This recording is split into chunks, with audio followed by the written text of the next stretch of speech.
All right, my friends, good. Oh, I just gave away the ending. Hopefully you didn't see it too well. All right. So welcome, my friends, to today's wonderful Wednesday topic. And today we're going to take a look at a patient who was admitted through the emergency department with an underscoring belief that the patient was sepsis. So I'm going to start off right away. And again, thank you for joining. This is a 52-year-old male who actually is brought by EMS from a clinic where he's being seen for a surgical reevaluation, having had cervical spinal surgery 4 weeks previously. On evaluation of the patient based on his index of suspicion, risk factors for sepsis, and his vital signs, he was actually diagnosed temporarily for EMS only as having sepsis. His vital signs on presentation, you can see, he was quite hypotensive, 60/42, heart rate 108, respiratory rate 32, saturation was 74. He did increase his saturation with 4 liters of nasal cannula. EMS picks him up, puts him in the ambulance, and brings him to the emergency room here at Grady. Now, this is a full evaluation of the patient. This has actually been collected by our STEMI quality coordinator, Ms. Linda Lyles, who does a fantastic job. And you can really see how the patient evolves through our system. So you see that the patient gets altered while he's being seen in this clinic while he was receiving his checkup for that C4 fusion surgery 4 weeks ago. Sets were pretty low when he was there. They dropped down to 69%. He was placed on 4 liters nasal cannula. The ambulance was called. And once EMS got there and did just a little bit of support with bag valve mask, SATs came up to about 74%, but he was also hypotensive and he has a known history of diabetes. Now, for any of us who work in critical care, it's really, I think, almost impossible to imagine how difficult this is. You go out, you see somebody, you don't know anything about them. They may have family with them, they may not. They might be obtunded, they may not. They don't really know their history, they don't really know their meds. Really, a lot of uncertainty when evaluating the patients. So basically, his information was entered that tagged a sepsis alert. So sepsis alert was placed by EMS. And when the patient arrives in the ambulance bay in our emergency department, the perspective is he has sepsis. Now, that was great because that's considered a serious condition, and he is immediately brought into a room. He doesn't go through triage. He doesn't have to wait. He's brought into a room. And the room that he was brought into was one of our acute care rooms known as CPR. We have 4 CPR rooms, 2 in zone 3 and 2 in zone 2. The CPR rooms are big rooms that are highly equipped. They have the most advanced monitoring. They have code card, other kinds of capability, most particularly because he was so hypotensive.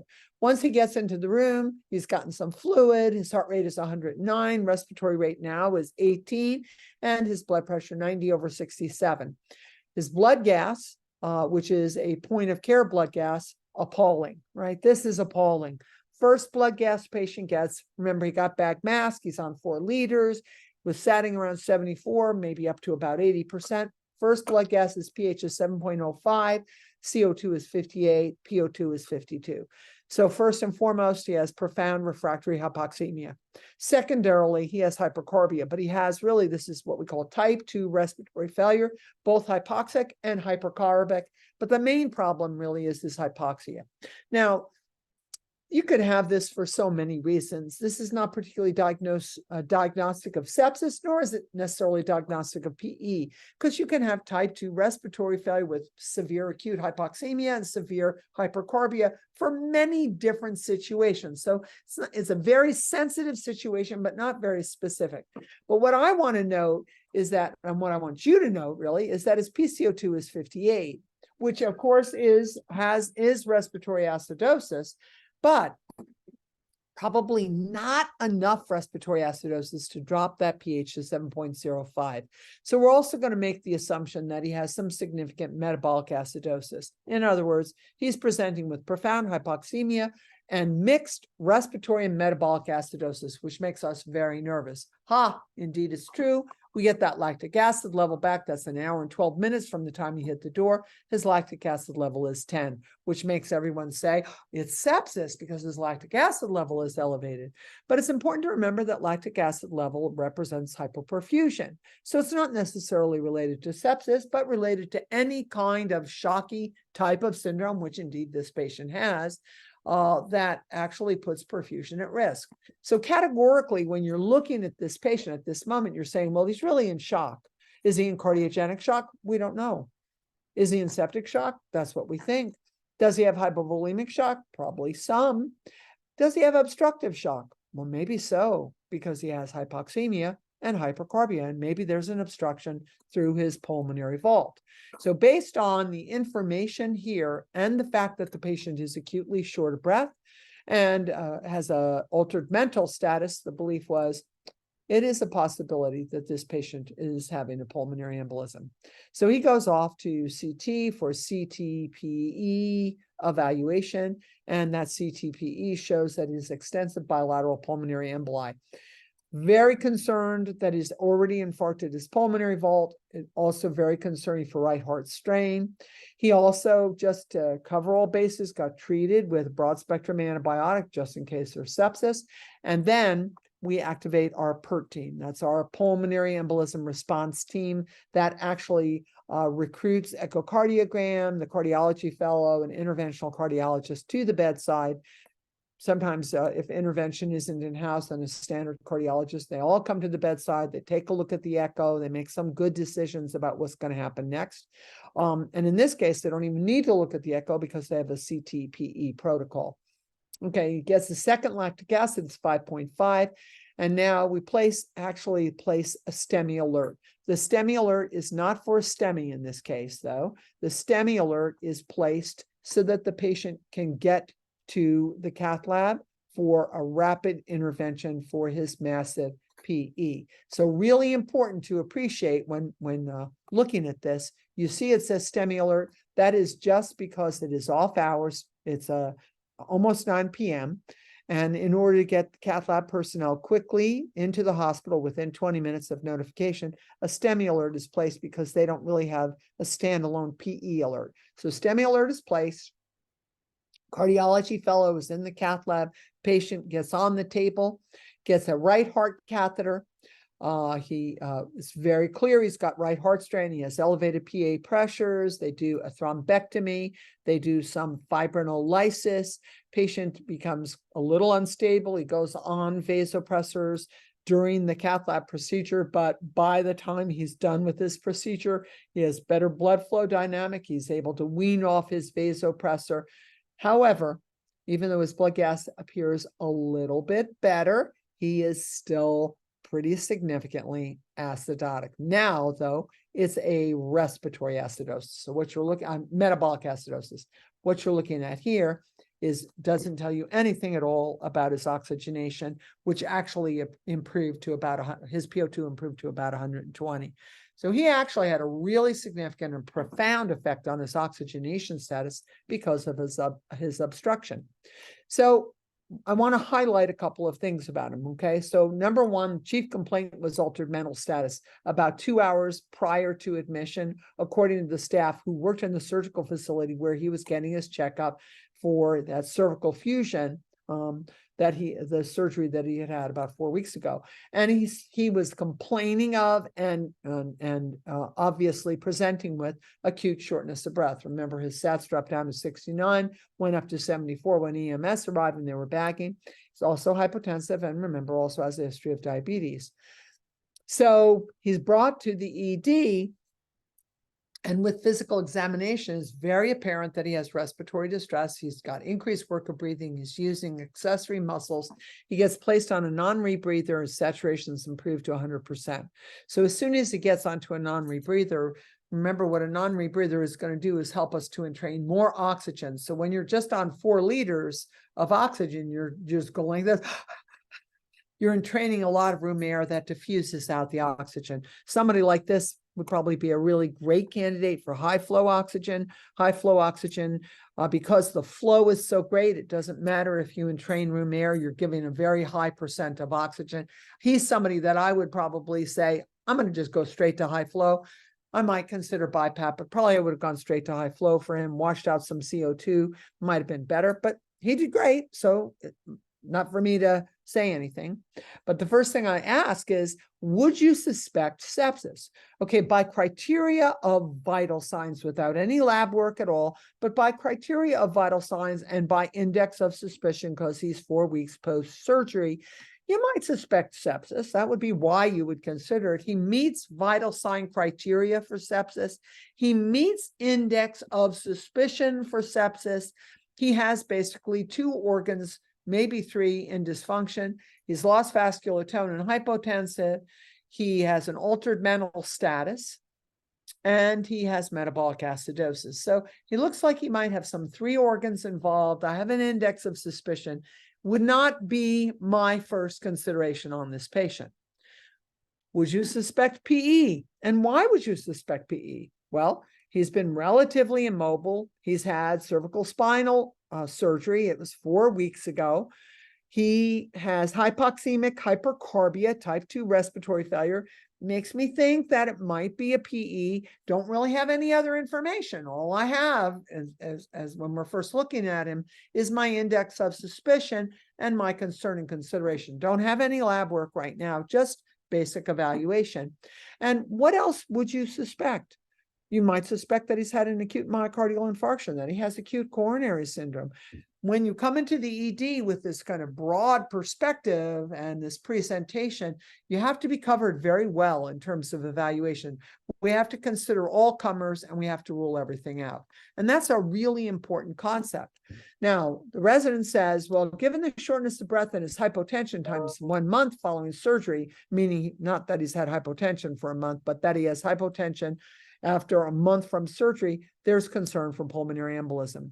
It's also concerning for sepsis. By the way, it might also be concerning for MI. So we're going to cover everything. We're going to take the patient to CT for a CT-PE protocol, which actually uses contrast and helps us to evaluate the presence of a pulmonary embolic event. It's going to give the patient antibiotics just in case it's sepsis. We're going to give broad spectrum antibiotics to cover for possible sepsis. Monitor, evaluate. Doesn't need to be intubated right now. Very responsive to our therapy. Remember, he's just using a non-rebreather. So that's about 15 liters of oxygen. His sats went up to 100%. He was pretty darn responsive. Probably work of breathing has reduced. He seems to be doing a little bit better. Resident says, I'm going to order some labs. I'm going to get CBC. I'm going to get blood gases, chemistry. I want to look at hematologic abnormalities. I want to look at electrolyte abnormalities. In other words, I'm going to look at everything. Patient says he's not having any chest pressures, not having any chest discomfort, but I'm still going to order troponin and an EKG, and I'm going to also evaluate the possibility of STEMI or acute coronary syndrome. So again, we're going to consider sepsis, we consider PE, we consider acute coronary syndrome and possible MI. We're covering everything. We're not really worried that he's had a stroke, because after he gets oxygen, he kind of wakes up, he's much more alert, he has bilateral movement, bilateral sensory. So nobody is really thinking at that moment that it's a stroke. And of course, it's not a stroke. It actually ends up being a PE. So want to remind you about the common causes for PE. And it really is important to appreciate that inflammatory syndromes like trauma, like sepsis, like PE, like acute coronary syndrome, like cardiac arrest, they all present with the hyperinflammatory response. And most commonly, what you're going to see is tachycardia and tachypnea, and frequently you'll see hypotension. So that kind of gives you that triad of dysfunction that applies to all these critical events, which makes it really very hard for us to actually rule in and rule out diagnoses without laboratory analysis. But really, really important to always consider, is this patient at risk for DVT and pulmonary embolism based on his history? So first and foremost, you think about vessel wall damage. He had vessel wall damage because he had surgery. We have to evaluate that possibility of hypercoagulability, but always to remember that whenever you have hyperinflammatory response, whether it's sepsis, whether it's vessel wall injury, whether it's trauma, you actually have a stimulated hyperinflammation, a stimulated hypercoagulation response. So we're going to look for that hypercoagulability in his labs. And typically, hypercoagulability is going to be projected to us in a basic laboratory evaluation by a prolonged PT, INR, PTT, an increased fibrinogen, and an increased D-dimer. So we're really going to look at that information when we look at his coag profile to help us appreciate that it is possible that he has a pulmonary embolism. So number one, vessel wall injury. Number two, hypercoagulability. And number three is venous stasis. Venous stasis commonly is going to occur for any patient post-surgery because their physical activity has been limited. And so they have stasis of volume in the veins. Other things cause venous stasis. Just occlusion, the way you're bending your legs. Are you sitting in a chair with your legs bent? Have you occluded the blood flow or the venous return? Do you have high positive pressure in the pulmonary vault? Anything that changes the way your venous return occurs can actually, of course, put you at risk for DVT and then PE. So that's what Virchow's triad is. It just says, is your patient at risk for DVT PE because of these three things? Can you say yes to them? And indeed, if you say yes, you have to consider PE. Now, there are other things that will look like and appear like a PE, things that we're not really worried about with this patient. He was an outpatient. He wasn't pregnant. He didn't have a long bone fracture, although he did have cervical fusion, and any kind of spinal surgery puts you at significant risk for DVT and PE. We don't know that he's a substance abuser. There's nothing in his history to say that, so we're not worried about that. And right now, he does not have venous cannulation, which is a number one way that you can have vascular injury. So there are other causes for pulmonary embolism, but we're just looking at the basic index of suspicion, which is that he has cervical spinal fusion surgery 4 weeks ago and has been relatively immobile. Signs and symptoms of PE are just pretty general. You can't actually say for certain that they lead to a PE. They are just general signs and symptoms that tell us that we have patients at risk. Very frequently, they will have chest discomfort. They will cough, frothy, bloody secretions. They often present with sinus tachycardia, and sometimes that's the only EKG sign that you have on these patients.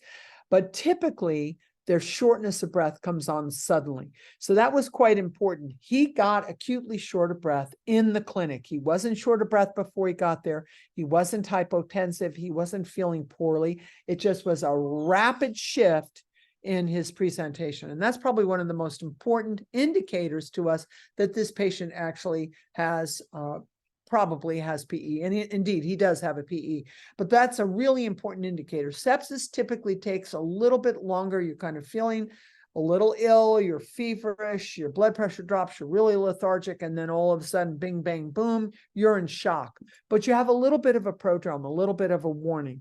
PE, you typically don't have much warning unless you're actually paying attention to your calves and or your upper arms. So when we talk about your calves, we talk about a positive Homan sign, which is calf pain on extension of the foot. And we also know that when we look at your blood gas, we're going to expect that it's a possibility that you would have a low PO2. And if your PE is large, you will also have a high CO2. If your PE is small, you're typically breathing fast, you're removing CO2 aggressively. But remember, in order for you to remove CO2, you have to have an adequate amount of blood flow past the pulmonary vault. So if you have larger PE, what you actually will tend to see is low PO2 and high PCO2. So this sign, really low PO2 and low PCO2, is for somebody who is having smaller pulmonary emboli or who've just actually mobilized a DVT. Our patient is a little bit farther in with a little bit bigger mass pulmonary emboli, and there's multiples actually that are seen in his CT-PE protocol when he's evaluated. Okay. So one of the things that we talk about a lot when you have a larger PE, so that's really, really important. With a larger PE, what we're going to look to are signs of right ventricular strain. As you have a larger PE, you are actually obstructing blood flow out of the right ventricle. In fact, the number one cause of obstructive shock or obstructive cardiac arrest, which would be a PEA cardiac arrest. So those things are all part and parcel of the same: obstructive shock, big pulmonary embolism, acute right heart failure, normal EKG, but no ejection from the LV or limited ejection from the LV, so loss of a pulse. Very important when we're looking at this patient, when we're talking to him about chest discomfort, that would, if it appears, it's typically central. It's not over the heart. It's really a more central type of chest discomfort. Typically, it's quite painful. It's not just pressure. The neck veins are distended. When we look at the EKG, we might see some signs and symptoms of acute right heart failure. That's typically what you're going to see on the EKG. And that can progress quite quickly into obstructive shock and then cardiac arrest. Thank goodness that didn't happen for this patient. There are also patterns that you may see on the EKG. It occurs in less than 10% of pulmonary embolism. However, everyone always talks about it. It's called S1.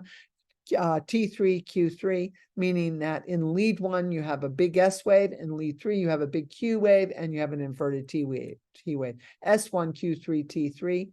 That's typically the pattern that folks rely on. The thing is, you would never, ever, ever, ever, ever, ever, did I say never, ever make a diagnosis of a PE from an EKG.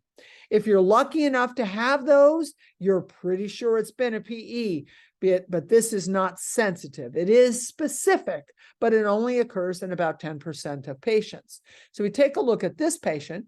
Okay, so you can see that you do have an S wave here in lead 1.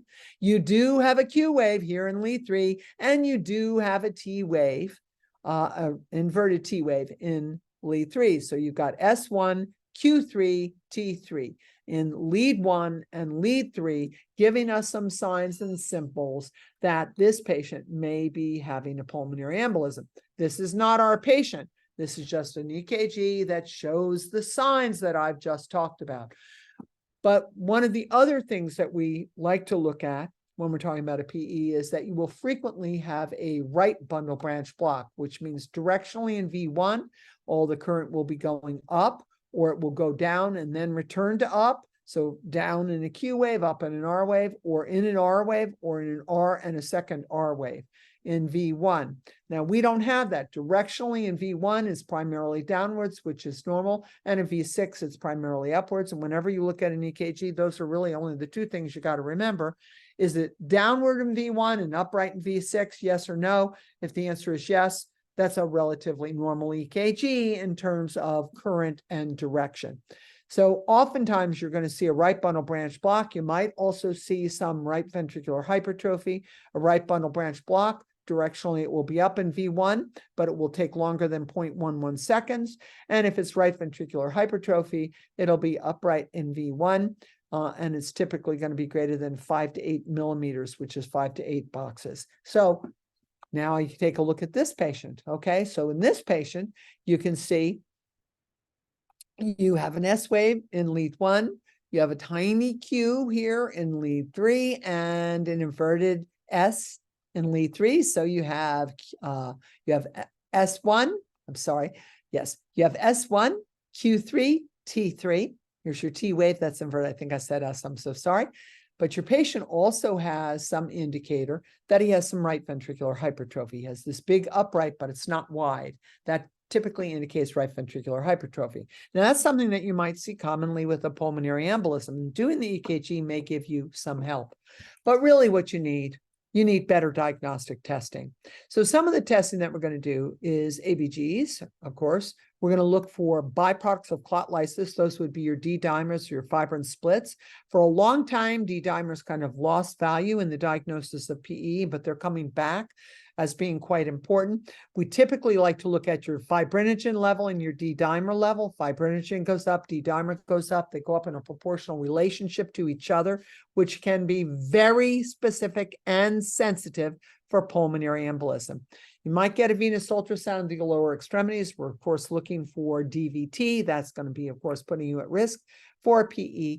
But the most important thing that we're going to do for these patients in general is that we are going to want to do CT PE protocol, that is using contrast under CT. And we'll look at a chest x-ray, we can do an MRI, we can do an echo window. We're looking for dilation of the right ventricle, and that's really what you're looking at on echo. You're looking for a big dilated right ventricle with dysfunction because the right ventricle is trying to eject against that big obstruction in the pulmonary vault. That's the pulmonary embolism. And the left heart is typically relatively empty, and it becomes a bit more hyperdynamic, and the septal wall moves over into the left ventricle during ventricular contraction. That's quite abnormal. Usually it moves over to the right. So that's a really important thing. We can see that in echo. We can see that in an MRI.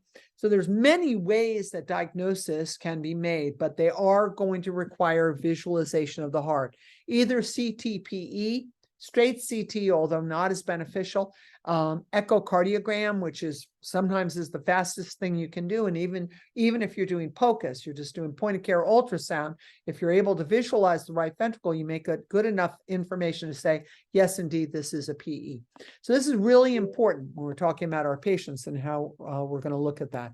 There are some things to think about that we can look at on our chest x-ray in terms of signs and symptoms, and this is this vascularization here that has occurred. It's very significant. It's called McConnell sign, name for the doctor who noticed it. And again, this is just on your EKG. Then we can see that on EKG. And again, of course, on echo, we're going to see that we've got very significant right ventricular dysfunction.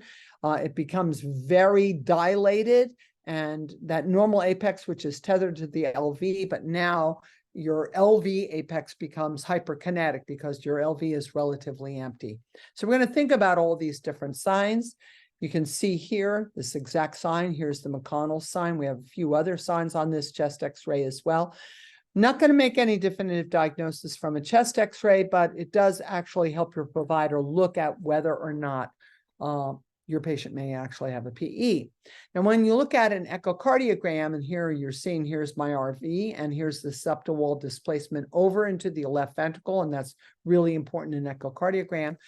Anytime that we actually have any type of significant suspicion or significant support that indeed the patient has a PE, in most institutions, hopefully yours, definitely mine, you actually have a pulmonary embolism response team. And we initiate that call the same way we initiate a sepsis alert, a STEMI alert, a stroke alert. And you want to be sure that you have some methodology for either activating a cardiologist, activating the cath lab, activating the cardiologist and the cath lab, to be sure that we are going to intervene, and we're going to intervene appropriately and rapidly for patients who have submassive pulmonary embolism, because that submassive pulmonary embolism is going to eventually lead to complete obstructive shock, cardiac arrest, PEA, and you may not be able to recover.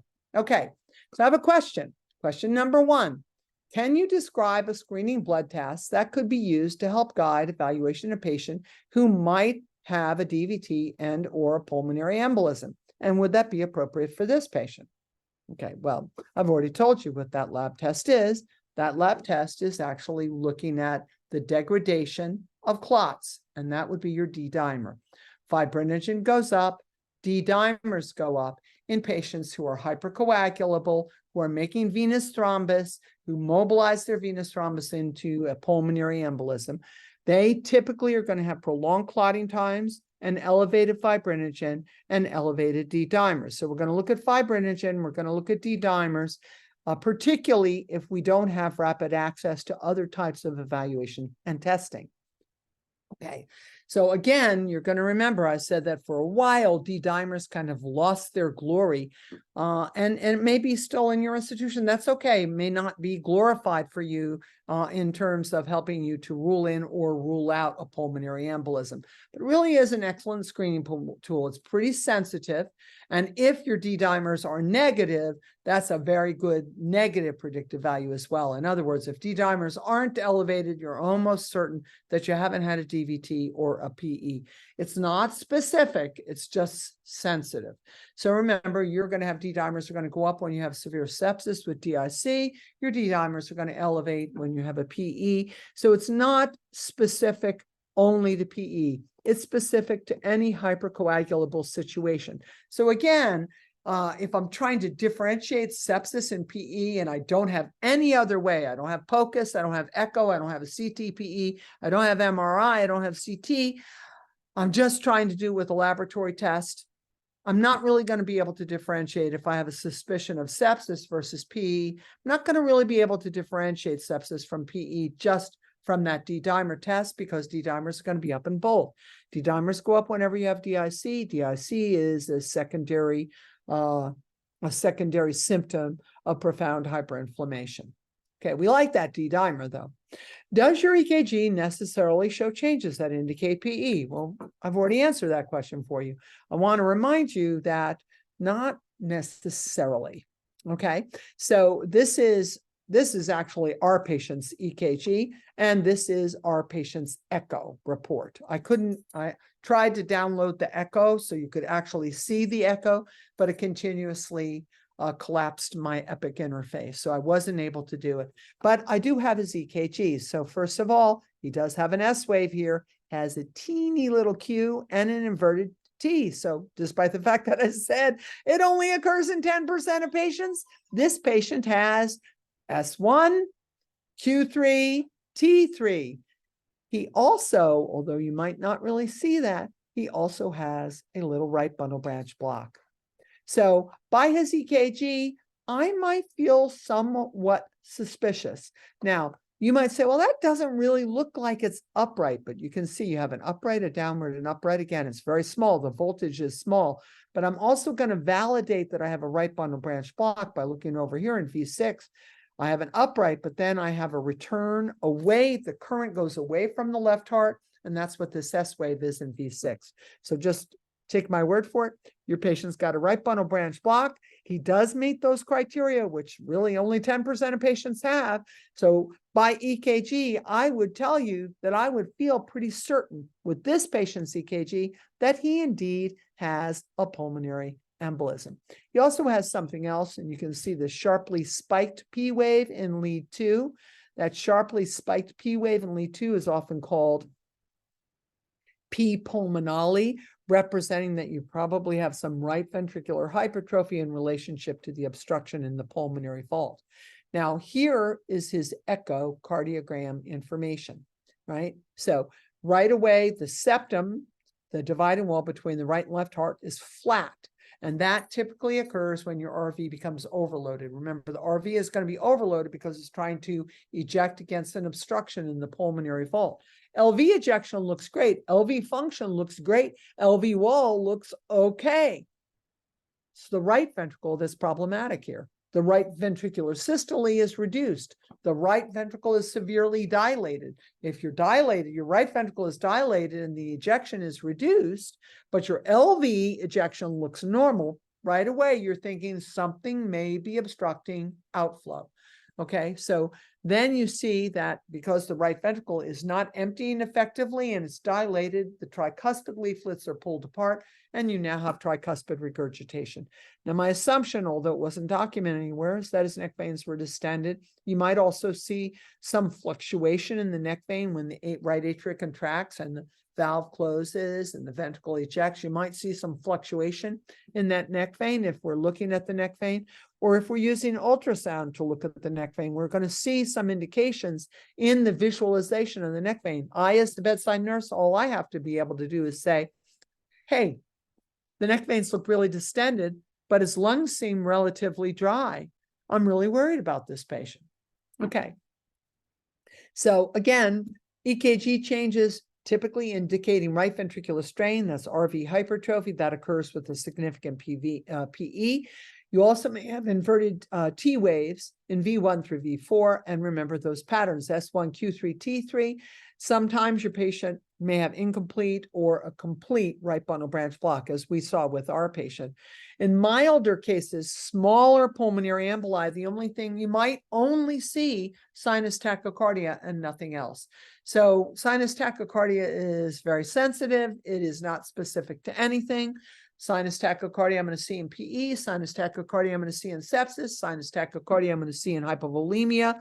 So it's not really meaningful. It just tells me my patient is compensating in some way. It is really important, though, to remember that you'll always have an index of suspicion when you have shortness of breath, acute onset shortness of breath, and atrial fibrillation. You'll always have an index of suspicion that that's a PE. We've already looked at S1, Q3, T3, so now come to question number 3.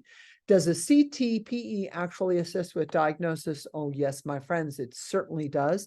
A CT pulmonary angiogram or CT-PE protocol shows filling deficits within the pulmonary vasculature that's associated with an acute pulmonary emboli, and it's usually related to the fact that when we inject contrast, that thrombus actually absorbs that contrast and it gives a thin rim. So here you can look at a CTPA. You see this is all your vascular surface, very bright, very highly lit, but the contrast is absorbed by the thrombus. And here you see that you have a relatively large thrombus on the patient's right pulmonary artery and on the left pulmonary artery. And wherever that white contrast is missing, where there are vascular surfaces, and you see that gray, that tells you that that's a thrombus or an embolism. So this is, again, another visualization. This is actually our patient. This is a really long thrombus. It was actually about 6 centimeters, I think they said from the cath report. And the impression was with his CTPE is that he has acute bilateral pulmonary emboli, occlusive on the right, partially occlusive on the left. And he has multiple emboli within other areas. We're not looking at, we just took one slice here, but he had quite a few emboli and a lot of embolization throughout his lung vasculature. He has a dilated right heart chamber and a straight, like a what we call a damped septum. Instead of being nicely bowed over into the right ventricle, it is now straight and headed towards the left ventricle. That's always consistent with right heart strain. He has no acute aortic abnormality. His LV looks good. The thoracic aorta looks okay. He might have some arteriosclerotic disease. Heart size is just on the edge of being normal, but otherwise looking pretty good. So the impression is multiple bilateral acute pulmonary emboli with the largest in the left and right main pulmonary arteries, right? Had they not moved forward, that man would have died. They did such a fantastic job, and they didn't get trajectorized down the septic pathway. They said, oh, I'm going to consider sepsis. I'm going to consider acute coronary syndrome. He might be having a STEMI. I think it's a PE, and I'm going to cover everything, and I'm going to get him into CT-PE protocol and actually have a view whether or not he's got a pulmonary embolism. Well, he does. He's got a significant one. So more than one. He has significant pulmonary embolic events. And again, I just want to remind you about your chest x-ray. I'm sorry, this is a little out of order. There are lots of different signs that we look at on chest x-ray. You might be good at radiology. You might not be good. Just want to let you know there are a couple things that folks will talk about when they look at x-ray to discuss. The Westermarck sign, that's actually right here, and that's that vascularity and that dilated vascularity that occurs in a pulmonary embolus. This is called the Fleschner's sign. This just shows this vascular engorgement on either side when you have a thrombus, that before the thrombus, you have really large vascular engorgement that's absorbing a lot of light. And then the Hampton sign. I don't really see the Hampton sign here myself. It may be that I'm just not good enough at an x-ray, but it's usually just a little wedge-shaped, actually pulmonary infarct that you can see. And then with that Westermarck, right, you have that engorgement and then decreased vascularity post the embolic event. Okay, so let's take a look at his first blood gas, 1825 on the 5th of July. And you can see hypoxemia, hypercarbia, acidosis, with a base deficit of -16. So he's got severe acute metabolic and respiratory acidosis, profoundly hypoxemic with a saturation of 73. Okay. And then at 2111, so now he's in the cath lab. I believe that this is after he's been catheterized. You can see his PO2 now is 247, and now his CO2 has gone down. He's actually now compensating for severe metabolic acidosis, which really actually quite quickly clears as his blood flow improves, as his LV filling improves, because we've removed the obstruction, and he actually just goes on a continuous improvement pathway, which is just fantastic. And of course, here is his x-ray, and you can see this engorged vascularity. He's got Westermarck sign. I don't really see that Hampton sign, but that might be that I'm just not good enough. You can also see that his heart is somewhat large. He has a large RV. Okay, so really, really important for us to remember with pulmonary embolism, there are some key points. First and foremost, the presentation of the patient. So whether or not he's hypoxemic, whether or not he's hypocorbic or hypercorbic depends on the clot burden. The bigger the clot, the more likely it is that you will be hypoxic and hypercorbic. Mid-range clots, you're typically going to be hypoxic and hypocarbic. So we don't have one set of signs that we can rely on because it really depends on your clot burden and the interaction of the cardiac pulmonary situation. So when our patient, you saw his clots were huge, and he was really almost occluding both his right and left main pulmonary artery, which meant his oxygen went down, his CO2 went up. For most patients with smaller clot burdens, they may be mildly to moderately hypoxemic, but they typically are not hypercarbic. That's really isolated for patients that have a much larger clot burden. And remember, we're going to think about D-dimer, we're going to think about fibrinogen, D-dimer ratio, and we're going to think about CTPE. We want to remind ourselves that we are going to promptly anticoagulate the patient because you've had one PE, you're going to have another. And usually, although not always, your first PE is not the one that ends your life. It's usually the second one or the ones that occur after. So getting patients on anticoagulation quickly is really important. If you're lucky and you're in a place like I am, where you're going to go to the cath lab and we're going to take that clot out, we actually will use a PA catheter, inject thrombolysis with ultrasonic activity. That's called the ECOS ultrasound. We use an inari to do a thrombectomy. We take the clot out. We'll anticoagulate you. We have many methodologies, and you may have many methodologies as well, to actually stratify and take care of a patient with a large PE. So again, just remind ourselves about the echocardiogram results, and then I'm just going to share with you.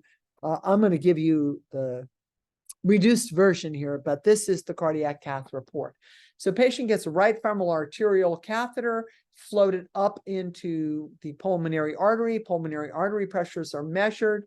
And then the right femoral, the right femoral vein, not the right artery. The right femoral vein was catheterized, and now we actually see the patient has a really large thrombus. We are using that PA catheter. And then they actually cannulate the left femoral vein and again, move up into the pulmonary artery, obtain the pulmonary artery pressures and saturation. And then they advance a wire into the pulmonary artery and advance the thrombectomy catheter into a position. Then they actually start to aspirate the clot. And they have to do 6 different clot aspirations. Huge clot is pulled, multiple clots are pulled out. And the patient needed bilateral arteriography, meaning for the right and left pulmonary artery, because there were pulmonary emboli in both vessels. So also injecting some contrast into the pulmonary artery, utilizing the Inari device, and again, removing clot and removing clot burden. Now, during the case, he becomes a little bit unstable, requiring some vasopressors, getting a little bit of fluid. But by the end of the case, after removal of the pulmonary embolism, he is actually much better. Excuse that squeak, that's my kitchen door. So At the end of the case, his blood gas is looking pretty good. Remember, his PO2 was around 267. His PCO2 was 35, so that was a significant reduction. He still has metabolic acidosis. He's still got an acidotic pH, but now he gets transferred successfully to the CVICU, handoff given to the next provider. Now, what we want to remind ourselves about is you've had a DVT or you've had a PE, you've had it once, you're going to have it again. That's the problem. This is a gift that keeps on giving. So something we always have to consider and think about is what we're going to do for our patients, that we're going to remind ourselves that we have two basic pathways that end in the terminal clot burden, that cross-linked fibrin clot, that fibrin weave that is actually generated by fibrinogen. So fibrinogen goes up, you make more fibrin, that fibrin actually adheres your platelets and creates a clot burden. The clot gets degraded, that causes the D dimers to go up. Fibrinogen is up, D dimers are up. We're consuming our clotting components, so PTT is up, PT is up, fibrinogen is up, D dimers are up.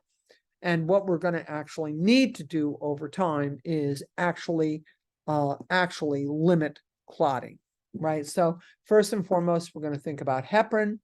We're going to think about warfarin. Warfarin is for the extrinsic pathway. Heparin is for the intrinsic pathway to actually support our patients. So we look at intrinsic activation and all those factors. Typically for this, we're going to use heparin or low molecular weight heparin. And over here, we're going to have a big choice of agents. So for the extrinsic activation, which is the one that we are typically going to treat when we're talking about patients who have DVT and pulmonary embolism, the most common agent that we're going to use is going to be Eliquis, rivaroxaban. So that's the most common agent that we're going to send patients home on. Now, we can send you home on warfarin. Warfarin is a lot less predictable. You have to be evaluated. You have to go to the Coumadin clinic. It's hard to control. So today, the majority of patients, if they're able to afford it, will go home on Eliquis. Okay, so our patient on discharge, despite the fact that there was some confusion when he entered into our hospital, 10 days after clot lysis, he is discharged home on Xarelto. And I said Eliquis, I'm so sorry, I meant Xarelto. He is sent home on Xarelto, 20 milligram tablet by mouth every day, probably, most likely, for the rest of his life. But he actually was discharged home, doing quite well, feeling pretty good, just needs to make sure to prevent further PE and further DVT.